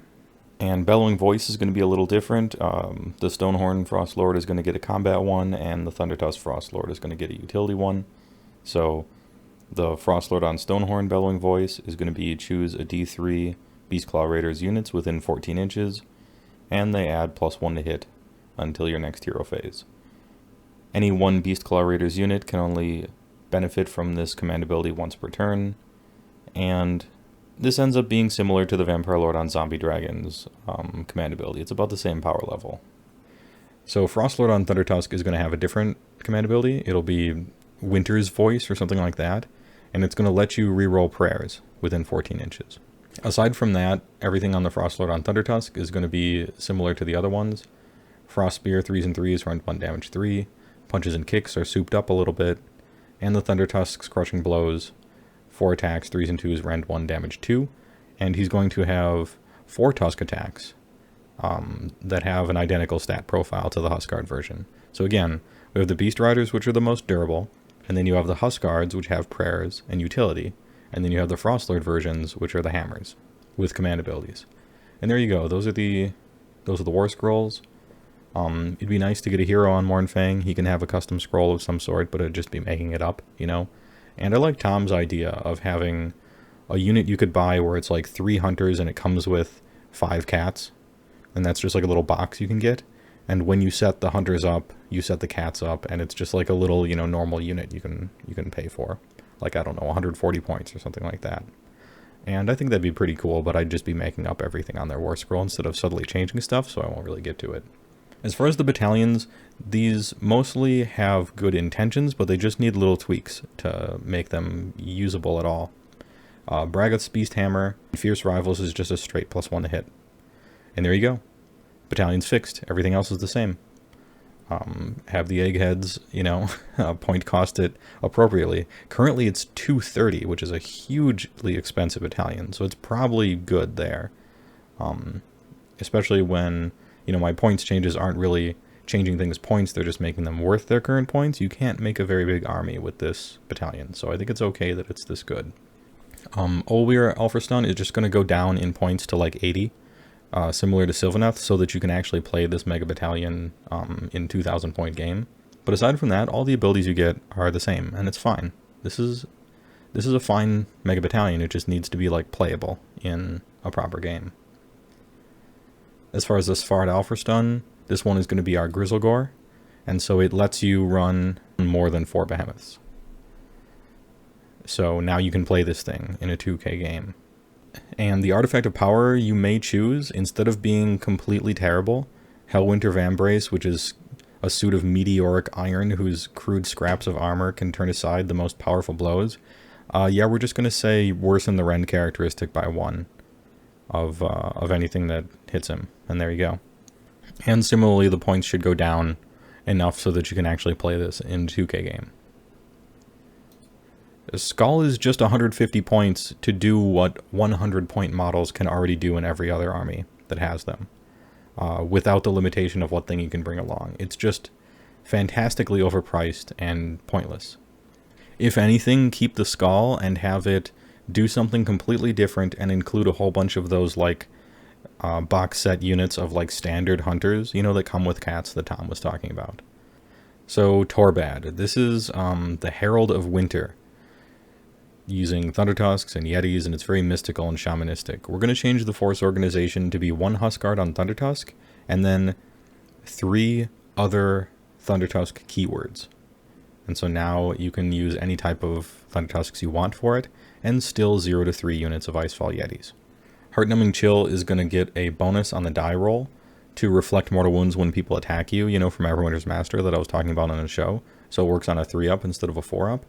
As far as abilities, this is going to be our Summoning Battalion. And then you get a special prayer. You can summon 3 Yetis, wholly within 6 inches of a board edge, and more than 9 from enemy units. So then there's the Yorlbad, which is the spear thrust through the throat of the enemy. You run across the table, you crash in. It's the Gore Fist, you know, of Beastclaw. We're going to make it a Huskard or a Frostlord on Stonehorn as the leader, and then the rest of the force organization chart is the same. So these guys are really the shock troops of Beastclaw Raiders. And so we'll make Tip of the Hunting Spear be, if you're a Mournfang in the battalion, you can run and charge. And if you're a Stonehorn in the battalion, you can re-roll the d6 damage you deal when you charge in. Fighting Hand currently helps you with Battle Shock, but I think it should hurt your opponent rather than help you, because you're supposed to be crashing in. So instead of you re-roll failed Battle Shock tests, your opponent rolls 2d6 and takes the highest for their Battle Shock tests. And finally, on the turn in which you charge with a Yorlbad Mournfang, they reflect mortal wounds on 5s to save naturally instead of 6s, and your Stonehorn reflect mortal wounds on 6s naturally. And so this is kind of, you know, them being overwhelmed by this crashing charge. Yorlbad is the lumpen hammer that tenderizes the foe of the Alfrestun. These are the guys that come in, and they're the garbage men. They take out the trash. They kill and eat the stragglers and collect their meat. The Yorlbad is the spear that thrusts through the throat of the enemy. They're the ones that are the first to charge and crash in. The Eurobads are the ones who clean up. So what should Yorlbad do? So force organization is the same. So the Eurobad is going to have 3 abilities. That's kind of about eating the remaining stragglers and finishing them off. And so eating hand is going to stay the same. That's actually good. The Huskard or the Frostlord adds 1 damage to the characteristic of all of his weapons. So he's going to do tons of damage, just like he does right now. Crush, Mangle, Tenderize, instead of wound rolls of 6, it's going to be natural hit rolls of 6. Proc 1 extra mortal wound. For each unit, if any natural 6s were rolled during combat for that unit, after all their attacks have been made, they heal a d3 wounds. Furthermore, whenever enemy models flee to Battle Shock, an additional d3 flee. And Alfrestun, honestly, who cares? It's like a 9,000 point battalion. But this gives us license to do something really silly. And so we'll say, instead of re-rolling 2s to wound, which is what it currently does for this battalion, mega battalion that requires you to take a Frostlord and then a Yorlbad and then a Eurobad and then a Torbad and a Skull. So Alfrestun Avalanche. At the beginning of each charge phase, you may charge no matter how far away you are from enemy units. And so if you're currently in combat, you can charge and go like 1 millimeter and just crash in, even on your opponent's turn. OP, probably, but yeah, I don't know, play a 10,000 point game and then complain that this is that this is OP. So, who cares? So for the artifacts, I'm just going to briefly run through them, because again, you know, Realm artifacts kind of made everything okay. But Elixir of the Frostworm, we're going to make it 12 inches away. And the dice roll is going to be, on a 1, you take a mortal wound and it doesn't do anything. And then on a 2 to 3, it does a d3 mortal wounds.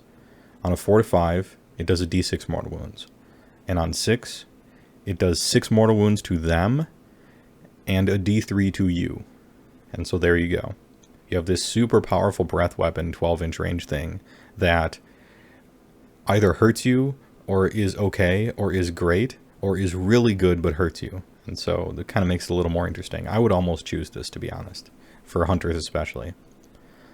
Bleeding Skull of Dragar. This lets you unbind as if you're a wizard, but let's give you +2 because you don't have any wizards in your army. And Rune Lords have it, so we should have it too, right?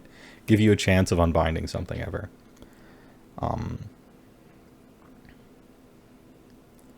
Pelt of Charnyar. Currently, it either heals 1 or it heals a D3, 50-50 chance.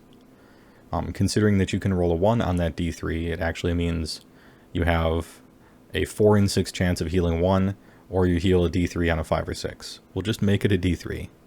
Simple. So, Blade of Allfrost, instead of add 1 to the damage characteristic of this weapon, the rend value becomes 2, and if the weapon wounds a hero or monster, that hero or monster cannot pile in, retreat, or move until the bearer of the weapon is dead. Tokens of the Everwinter, you gain the Priest keyword and can pray once a turn. If you are already a Priest, you can learn and pray for a additional prayer per hero phase. Ice Mammoth Skullplate, you can reroll all failed save rolls against weapons that have a damage characteristic of 1 instead of a rend characteristic of dash. And there you go. Artifacts are fixed. How nice.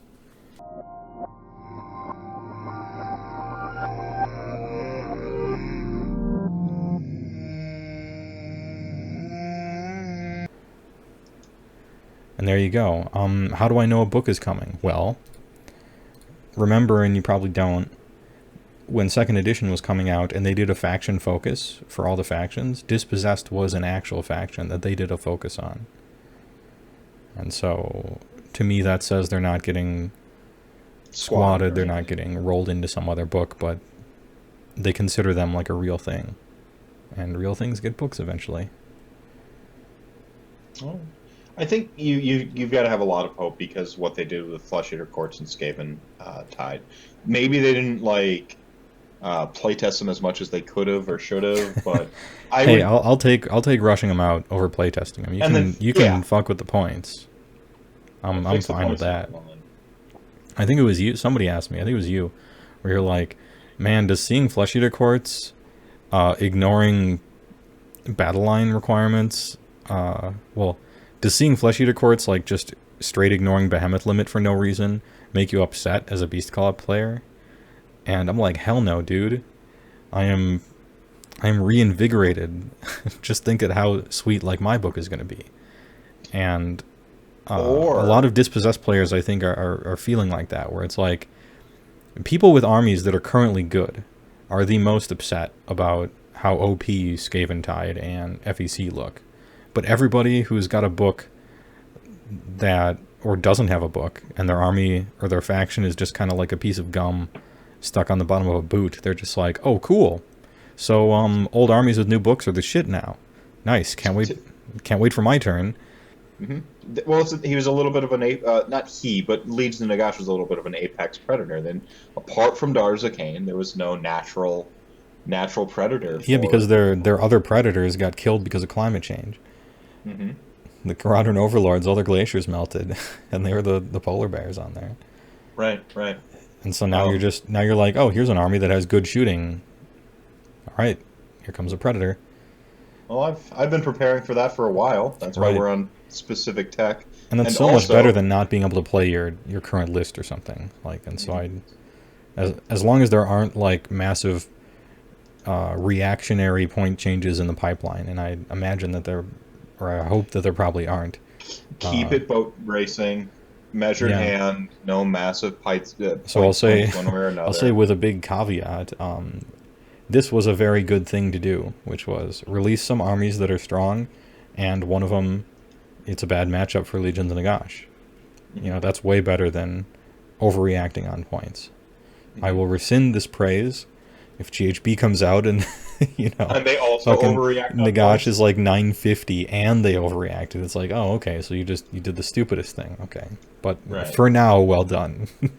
The well done card is going to get snatched back, just in case. There's a string at the end of it. Yeah. All I was meaning to say is, I think it's a good trajectory to be on, and I think it does give hope for like Dispossessed players, Beastclaw Raiders, Bone Splitters, like all those kind of like in torpor, old factions that just want a new book and they just want to like Yeah, Gutbusters. yeah, Gutbusters. Like you just want second edition came out, and this is your metaphor, but like with Dungeons and Dragons, it's like if Dungeons and Dragons were to release a sixth edition, but only release like Fighter and Wizard, and then they just tell you like, oh, if you want to play something else, if you want to play Rogue, don't worry, our system's compatible with fifth ed. Just play fifth ed Rogue, and you're like, I don't want to play fifth ed Rogue. I want to play sixth ed Rogue. Yeah, and then it's like sixth edition, and then there's only fighters and wizards, and they get like 7 new abilities and mechanics that are like unique to this edition. And you're like, well, Rogue is backwards compatible. You're fine. It's like, well, yeah. I mean, technically it's backwards compatible. It's just like you suck. You don't have all the tools. And like Druid is still good. This is a runaway metaphor for Sylvaneth. Right. But they're good like purely by accident and not on purpose. It would be fine if backwards compatibility meant that they were fine currently, which is what Sylvaneth are, but I think it's more of an accident rather than, forward thinking. Right. But this is the way to do it, just churn out some books. Get some books out, and like the meta will adjust. Stuff is OP, just the meta will adapt, the points will change, FAQs will happen, it's fine. Yep. It's better that in 8 months everybody's got a book. And we can just focus on, what's the next brand new super creative faction? Like, what's the next IDK? What's the next, wholly new thing? KO was like a, I put them in the brand new for Mythic Fantasy Future Sigmar. But yeah, like just bring everyone to the table, bring everybody up, and then like refocus on your business model and like laboriously putting out like a tome every 6 months or whatever with all the hype behind it. But just bring people up. Yeah. The more fun we're all having, the wider the meta gets, the better it will be for the game, the healthier it is. Because people who have just wanted to play their Dispossessed army forever, now they can without feeling shame or guilt. Or just having no fun. Like, these are the dudes you really want to play, and it's just like your local games against your friends, like you haven't won a game in like months. And if you're playing against, if your group of friends are like good, generally speaking, at tactical games, and you're playing a weak army, that's just going to be the case. And there's saying one thing like, all I care about isn't winning, I care about a lot of other stuff. Well, sure, but there is a breaking point when you're playing this game that has victory conditions. Yeah. And then there's another thing entirely where it's like, to say nothing of winning, sometimes you put your guys on the table, right? And your opponent deep strikes in 9 eels over here and 9 eels over there. And all your key pieces are dead. Like right away. And so it's not so much that you lost, it's that you didn't get to actually do anything with your guys. They're just fucking dead. Or what they did do didn't matter, so it didn't, like, you charged something, did 0 damage, and then all your guys died. Like, there is a difference between not winning games and not getting to really play. Right. And I think a lot of people who turn their noses up at people who want to, like, play good armies or not want to play bad armies gloss over this important distinction. And that should be mentioned as well. I might add that because I'm starting the work of writing stuff to update the Choose Your Army book because another 4 armies came out. Right. And I might be adding that to stuff, or at least the preamble where I really talk about people's different ideas of fun and winning versus not winning and stuff. Sometimes it's not about winning; it's about being able to play. Well, I think there's like 3 co-equal spheres of Age of Sigmar. You've got the narrative, you've got the hobby, and then you've got the competitive. Yeah. Competitive, it doesn't mean must win, try hard, or whack, which is the negative connotation. It just means like you want to play the game. You actually want to line your dudes up. It's self-improvement. Yeah. Yeah. Measure against yourself. I want to challenge my tactical acumen against somebody who's really trying to beat me. Like, that's fun.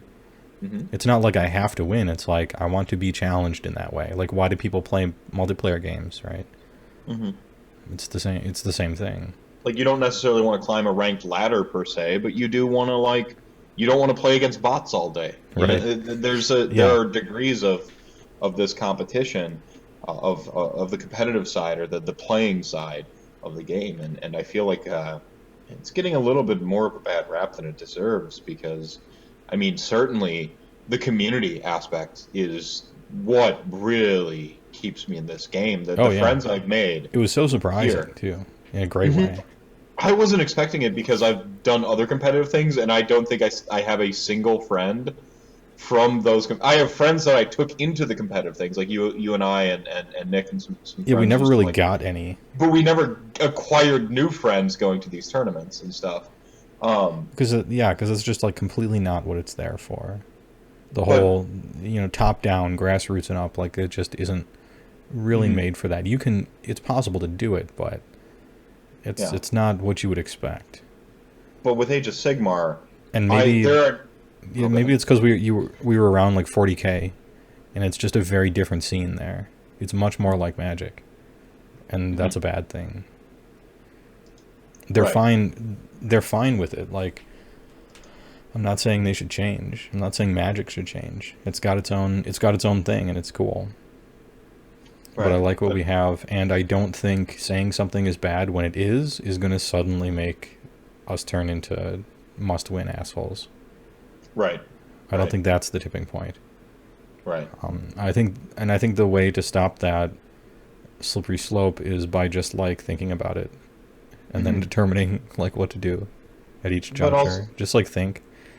Also, this community is not just going to like burn up an atmosphere just because like there's like a competitive player like shows up. Like it's so much stronger than that. There's so many great people that play this game and travel and cross-pollinate tournaments and create content on YouTube that you should be following HeyWoah Twitch for right now. But like the Twitter sphere and all these people you encounter. So come on, get it together, people. Yeah, and I mean, what does Vince say? 99.9% of your time spent is not playing the game. So if you don't like that part, whether it be talking with your friends about it, or coming up with lists, or reading the books, or reading the actual books, trolling people online, coming or making memes, making memes in Photoshop for 3 hours instead of doing what you should do and work, like I was doing last night with those what I chose, what I expected one. Those are fun. I need to do them for the rest of the army so people don't feel left out. But yeah, other boxes, right? Oh yeah, Iron Jaws versus Iron Jaws. That's actually a really funny box. Yeah, and like half of them are painted yellow and half of them are painted red. There you go. You could do Iron Jaws versus like Bone Splitters. That's true. It's sillier. It's not a real suggestion, but it's funnier when it's just Iron Jaws versus Iron Jaws. Except the two armies are built completely differently. Like one is an Ard Fist and one is a Gore Fist. And so they don't even share the same models between them. So you're really just buying one 2,000 point Iron Jaws army for free. Not for free, but like discount. It's a Battleforce Box X versus X, and it's just like you buy this and then you just have a 2,000 point army. I actually love this idea for Iron Jaws players. It's the least you can give them. And it's like whichever side wins, they become the heroes, and that's the battalion you use. Like Iron Suns versus Broken Tooths or whatever. Oh, I dig that. Did you do Gutbusters? What would the Gutbusters fight against? Like, what would their Battleforce Box be? I'm thinking. What's the most delicious race? Ooh, elves. Probably elves, right? Yeah. Yeah. Maybe elves or Slaanesh, right? Yeah. And Gutbusters actually can, like, they're in the books and in the lore of your own battle tome, I guess. So take it with a grain of salt, but in the Beastclaw one anyway, when they're talking about general ogres, they can eat Nurgle rot and not die. Like, they can eat that. They can eat undead and creatures of Nurgle and just digest that shit. So can they eat Slaanesh and not be poisoned or something? I say yeah. I think it's always I actually think it's kind of annoying to always be like Thing versus Order. That gets monotonous. So like I'd like to see maybe Gutbusters versus like Slanesh or even Nurgle. Like that might actually be cool against like Nurgle. Um, Well, let's see. provided We're probably having Slanesh versus Khorne because we had that with the Demon and Divine or whatever it was called. and it's probably got to be Sylvaneth versus Nurgle. Actually, Well, we had right? Nurgle versus Stormcast in that one box last year. I Or now, is it 2 years ago, I guess now? think it's two. I think it's two Yeah. technically. Where Like, it was that story battle when they were like in two calendar Gairan. releases ago.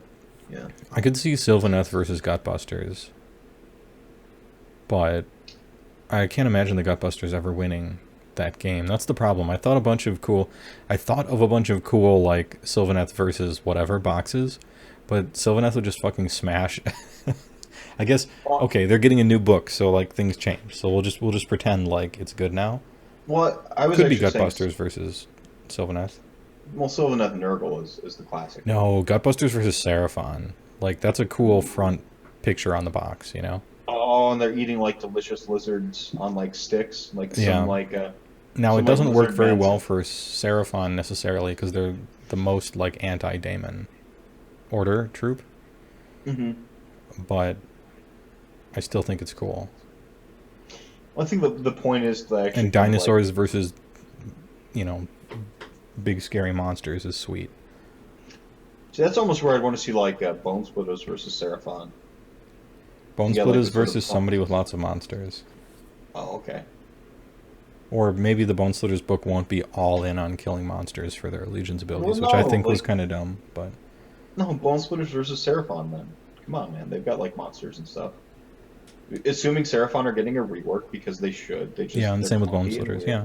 And Bone Splitters. So like, and then you have like just call it like the Primal box set, and so you have like two primals, you know, like primal looking armies. You get like the dinosaur look, and then you have like the sort of caveman orc. It's like the Flintstones, that's- man. It's awesome.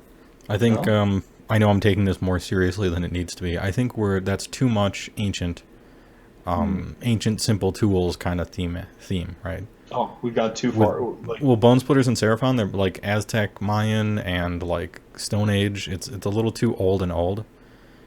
You know, bone weapons and stone weapons and stuff. see, but that's why I like it. I like Gutbusters versus Seraphon because it's the little kid box. It's I want dinosaurs versus big bad men, you know, and the eating, like, you know, we're gonna have frog legs tonight, and like, and I think that I like that because it's like a childish box in a great way. I think we got like I think the same things you're saying about Gutbusters versus Seraphon is what I would say about Bone Splitters. And I fair actually think it's a like it is just like sort of primal and kiddish. It's like the Flintstones, man. That's true. So who did Dispossessed fight? Is it Tzeentch? Dispossessed totally fights Tzeentch. I think that's obvious.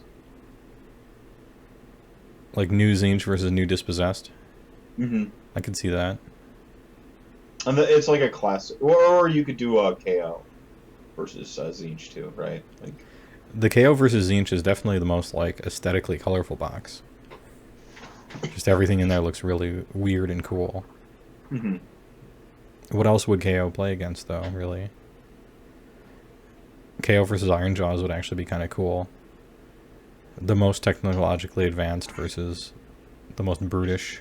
Well, that's actually where you could have the Bone Splitters versus KO. Oh yeah, there you actually. go, because it's the highest tech versus Yeah. lowest tech. Yeah, Which is there Bone you go. Splitters That- versus KO, yeah.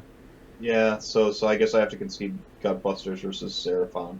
I think the ships have the monster keyword, so technically Bone Splitters are good there. They can Yeah. pop the balloons. Yeah, that actually would be like really cool because like I can just see the cover where you have like the balloon spaceships descending on like these brutish orcs, like looking up, and like I could actually see a box from that, you know. So I think I got to concede there. KO v Bone Splitters. Also, you got some shooting off going down. Yeah. Especially, like, they need And to let's be retool honest, Bone Ironjaws Splitters. could fight anyone. And it would make perfect sense. Right. So, who else So you got actually needs a new book? Ironjaws versus Dispossessed is also pretty classic. Yeah, Orcs versus Dwarves is very classic. That's for sure. So, And they both need books. but I like Dispossessed versus. Ideally, the Battleforce box includes two armies that both like really need boxes, which is why I'm not really thinking about daughters and stuff. Right. Hmm. Maybe do Iron Jaws versus Sylvanet, and then that Yeah, allows that's us classic as well. Yeah, and then allow us to do Tzeentch versus Dispossessed. Because I think that's just a natural good pairing because the +2 on binds, anti-magic, dwarves versus bird folk. I think that'd be like a Yeah, and in good in updated contrast. Dispossessed tome, like almost certainly mining and tunneling will feature prominently. Like it won't just be some pickaxe that sucks in their artifact list. Like they'll probably have some sort of digging related thing. Hopefully a gigantic like iron golem that looks like a dwarf or something. It'd be sick. A little like Ulduar action. Yeah. Who has this two-hander with like an anvil at the end of it where it's just the size of like What if it's just a double-sided anvil? like where they're like spinning it? Yeah, and each of the anvils is facing a different direction. Yeah.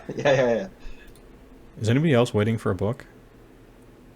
Fire Slayers, but we already covered them with Fire Slayers versus Beastclaw. I don't think there's a better pair than that. No, it just fits too well. Also, you can just like ride the backs of the game of Ice and Fire because people are just going to accidentally. Dude, yeah, because season 8, the final season, is just about out. Yeah, and so you put out anything that says Fire and Ice, you're going to get some residual heat to it. Free people.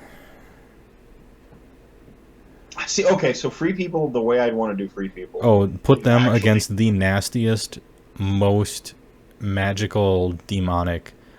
You really want to play up the, this is a mortal man with only flamboyant colors and a gigantic codpiece standing between, the craziest fucking demons ever and the mortal realms. Right? You want to play up that theme.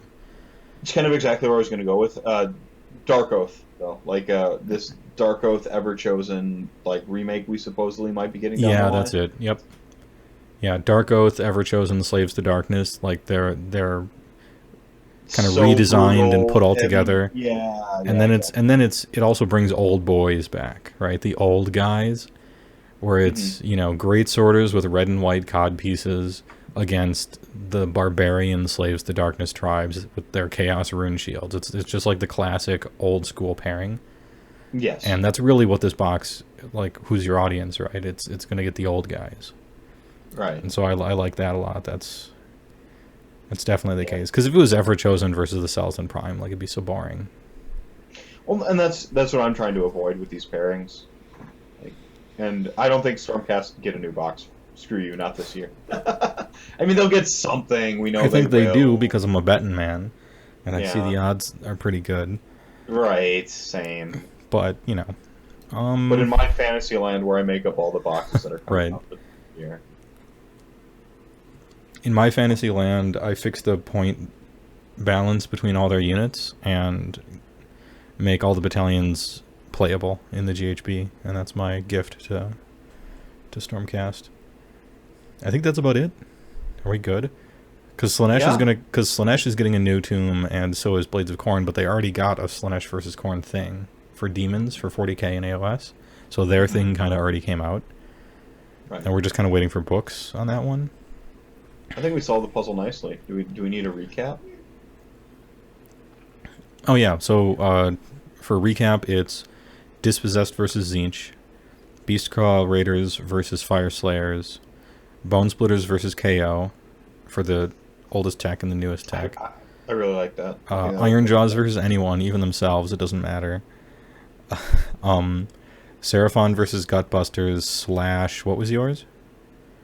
Well, Seraphon versus Bone Splitters, but the old and new is better. But I like the other one better. It was Iron Jaws versus Sylvaneth. Yes. Everchosen mixed up with Dark Oath and Slaves of Darkness versus Free People to just have the most classic battle ever and bring all the old guys back in. And there you go. We good. Perfect. Yeah. All right. Game's fixed. We fixed the game. Everyone gets their new tomes. Everyone gets new tomes. We got a bunch of Battleforce boxes that make sense and are cool. And we don't double dip on any of the people who just got stuff. Because you don't need to. early on you did mention Legion Nagash. Well, we kind of landed on Legion Nagash versus Eshin because you're just like asking me if Oh yeah, I got LON it. versus Eshin, the story box. Yeah. The story box, Mhm. that'd be nice. Little Yeah. fallout to what happened with sort of the tail end of Malign Portents, which is Yeah. Skaven screwed up our plans. So I think that'd be a nice. But then we got to have the Soul Wars next, which is we got to have, new new army. I think coming down the line is going to be elf related, and Slanesher. It might be another Death army. Mm-hmm. I know it would seem like a lot because we just got Nighthaunt and Flesh Eater, but dude, look at the Grand Alliances. There's 3 armies in Death, and this is coming from a Destruction player. Like, we don't have a whole lot of armies. Right. This part here. now Legions is a huge army, but it mostly features the same guys. Let's be honest, with a different leader. So,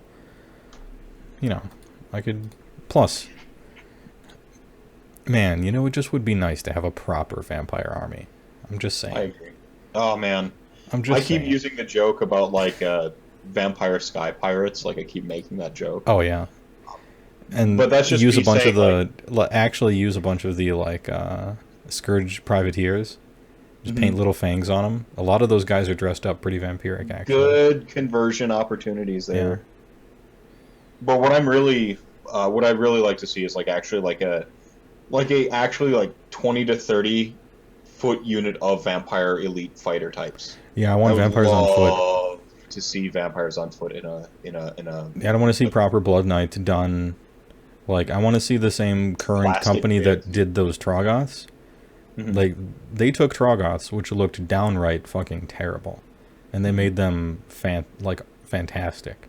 And so I want to see GW's current design take on vampires. I think it could be super sick. I would love to see it. I want the vampires to get a little bit of the KO treatment. And I'm not saying I now double down on Sky metaphors, and that's not what I'm saying. No, just come way out of left field. Yeah, just do something different with them. Don't give me. Aetherpunk dwarves is so unique. It's so cool, but and yet it fits perfectly Just give within me some established stuff. So yeah. Give me some mythic fantasy take on a vampire. Give me vampire underworlds. Give me something different. Yeah. That's not 100% just old world. The world that was vampires reimagined. You can throw some nods to Vlad in there. Vlad fully comes back, and it's just standard vampires again. As a caveat, I wouldn't complain. I wouldn't complain. That'd be but fucking I'd like sick, but I know they're capable of really coming at it from an interesting angle, and I'd like to see that more. I would love to see that. The other one is the Warhammer Weekly Tom Lyons sort of these shade glass constructs. Mm-hmm. Would be pretty cool, like a take on the Tomb Kings with the these where they have a bunch of golems made out of amber or green, jet green stuff or whatever, and so that we have an excuse to play with the Necrosphinx again, because that's a plastic model, and it looks so regal and awesome that it's a shame that it's going to waste. And it would tie in and foil Nagash because shade glass can stop him from stealing the souls. And this, other autonomous army. And it doesn't even have to be Cetra comes back. Could just be a new thing. No, Cetra is currently being tormented. That's Kurdos. We all know it's Kurdos. Sure. Yeah. I see you, Tristan. Yeah. No, I'd like to see. I think the world wants vampires. TK, I think it's bad form. I see 20 people worldwide that are very vocal that want Tomb Kings, and no one else does. But okay, and then a bunch of people that are just trolling, straight up. Right. There's 25 people in the world who want Tomb Kings, and everyone else is trolling. Sure. I don't disagree, but I think it's bad form for GW to have a highly successful video game franchise that features them heavily, and to play their video game and then get into the game and be like, man, I just was playing Total Warhammer 2. I want to play Tomb Kings, and they show up and you're just like, and they're they're squatted. Those things basically just don't exist, and all their stuff is too old, and none of their points are legal. It's like the people who played Total War, and they're like, dwarves are so fucking awesome. I want to play Dispossessed, and you're like, ugh. I think that's just bad form from a company standpoint. That being said, I think proper vampire army is actually just the next logical step. It's it's there's no proper vampire army in this game, and that's a travesty because think of how many like edgelords and former emos and goth kids just want to play their freaking vampires. I guarantee if you were to pull everybody, well, no, if they make Everchosen and Slaves to Darkness, then all they'll be there. Some of the goths will go play that. Yeah, it's true. Well, you want goth representation at about equal levels for all the Grand Alliances. Although it would be kind of tricky with Destruction. Daughters of Cain is what they play in, or Darkling Covens. Or Darkling Covens, or whatever new Dark Elf thing comes with Malarian. Or right? Order Serpentis, and then they can be emo about how their army sucks as well. Double whammy. What would the Destruction emo be? What would a Destruction emo army look like? Like, if you're the Edgelord, what do you play? Somebody who plays Beastclaw and just complains about it all the time. Probably, yeah, that makes sense. Stop or talking about me. No, proper vampire army though, and come at it from the side, like you did with KO. Dude, have the proper vampire army be Destruction though. You could do that. Like they told Nagash to fuck off, and it's so thorough that they're not in Destruction, or they're not in Death, because everyone in Death serves Nagash in some way, and these guys don't, and so they're just fuck you pirates in Destruction, and they'll loot and pillage anything. And they have no ties or allegiance to Nagash because they have their own blood magic and with shade glass and stuff that sustains them. I'd be totally for it. As like the perennial death player, I'd totally be for it. Like, yeah, absolutely. Especially if they're like fuck off to Nagash and they're using like shade glass like spaceships and shit. Like, yeah, like they have shade glass like boats and stuff that look like Dark Eldar stuff. That'd be sick. Yeah, that'd be metal as hell. But the big sticking point is give me like 20 to 30 man vampire like elite soldier battle line units. I would love that. Like I want yes, by all means have Blood Knight type representation. Oh, yeah. But like come on, let's have these like Thrall style battle line that look about that cool except really vampiric. Yes. But definitely don't give them 5-up saves. Vampires are more elite than that. Right. Like, you get 5 of them for 140 instead of 10, but they're on, like, a 4-up save and a 3-up if the enemy has 1 wound or something. Like, they're just, like, peasants. If you attack us with peasants, you will be crushed underfoot. You'll be taxed. Anyway. Yeah. So that would be cool. Yeah, so we did it.